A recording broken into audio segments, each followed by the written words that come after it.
Hello दोस्तों, आज जो मैं आपको कहानी सुनाने जा रही हूँ ये कहानी है बच्चे खाने वाली चुड़ैल की। तो चलिए दोस्तों देखते हैं बच्चे खाने वाली चुड़ैल की कहानी। बहुत समय पहले किसी राज्य में एक राजा और रानी रहते थे। वो दोनों बहुत ही दयालु और हमेशा अपनी प्रजा का बहुत ख्याल रखते थे। दूसरी तरफ रानी की दोस्ती परी देश में रहने वाली एक परी से थी।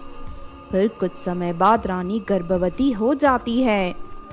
जब ये बात परी को पता चलती है तो परी रानी को एक बड़ा सा जादुई केक लाकर देती है। ये हमारे परी देश के कुल देवता का जादुई केक है। इसे खाने के बाद तुम्हारा बच्चा बहुत ही बलवान और कई जादुई शक्तियों के साथ पैदा होगा। परी की बात सुनकर रानी खुश हो जाती है और सारा केक खा लेती है। फिर कुछ दिनों बाद रानी 5 जुड़वा बच्चों को जन्म देती है और सारे बच्चे दिखने में बहुत ही सुंदर और प्यारे थे। साथ ही शरीर से भी हष्ट-पुष्ट थे। फिर थोड़ी ही देर में आसमान से महल के ऊपर ढेर सारे सोने के सिक्कों की बारिश होने लगती है। ये देख राजा और रानी बहुत खुश होते हैं। ये तो कमाल हो गया, हमारे बच्चों के पैदा होते ही हमारे महल पर सोने की बारिश होने लगी। सच में हम बहुत किस्मत वाले हैं। हाँ, तुमने सही कहा। आज मेरी जिंदगी का सबसे बड़ा खुशी का दिन है। आज मैं पूरे नगर वालों को बहुत बड़ी दावत दूंगा। तो दूसरी तरफ महल के पास वाले जंगल में मौजूद एक चुड़ैल महल के ऊपर हो रही सोने के सिक्कों की बारिश को देख लेती है। अरे ये कैसा चमत्कार है, अचानक उस महल के ऊपर सोने के सिक्के कहाँ से बरसने लगे।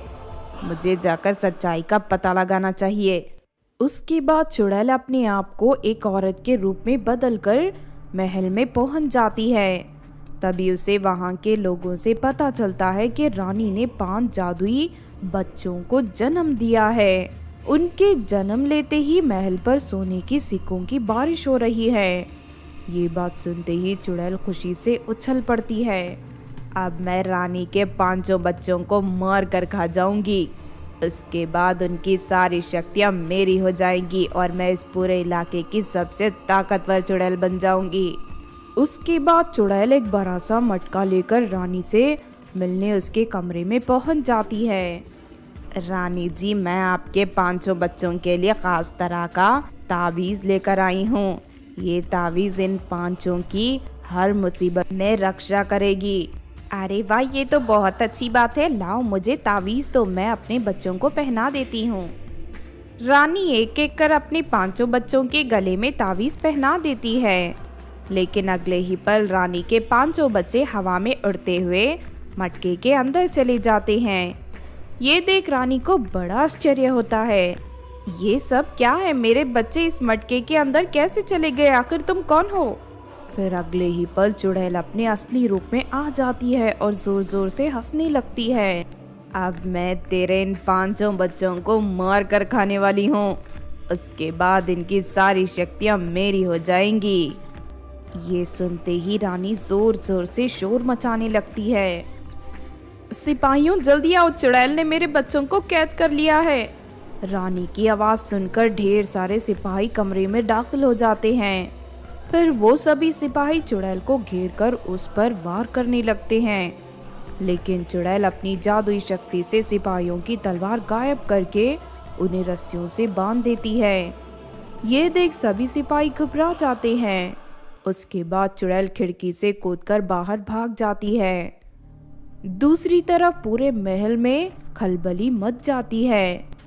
राजा चुड़ैल को पकड़ने के लिए एक बड़ी सेना लेकर खोज में निकल पड़ता है। लेकिन चुड़ैल दूर घने जंगल में चली जाती है। थोड़ी देर के बाद चुड़ैल नदी के किनारे बने एक झोपड़ी में पहुंच जाती है। अब मुझे रोकने वाला कोई नहीं, मैं अभी इन 5 बच्चों को मार कर खा जाती हूँ। उसके बाद चुड़ैल एक एक कर 5 बच्चों को निगल जाती है। आखिरकार मैंने इन 5 बच्चों को खा ही लिया। अब मैं शक्तिशाली बनने से कोई नहीं रोक सकता मुझे। लेकिन अगले ही पल चुड़ैल का शरीर मोटा होने लगता है। ये देख चुड़ैल घबरा जाती है। अरे अचानक मेरा शरीर मोटा क्यों हो रहा है।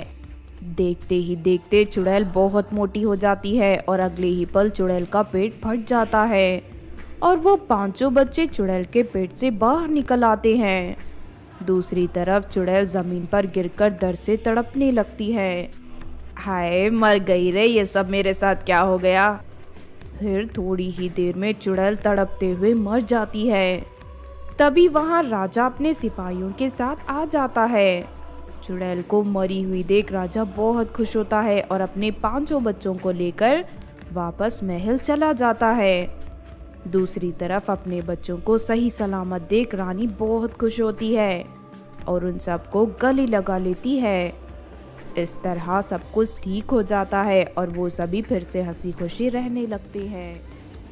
तो आपने देखा दोस्तों बच्चे खाने वाली चुड़ैल की कहानी।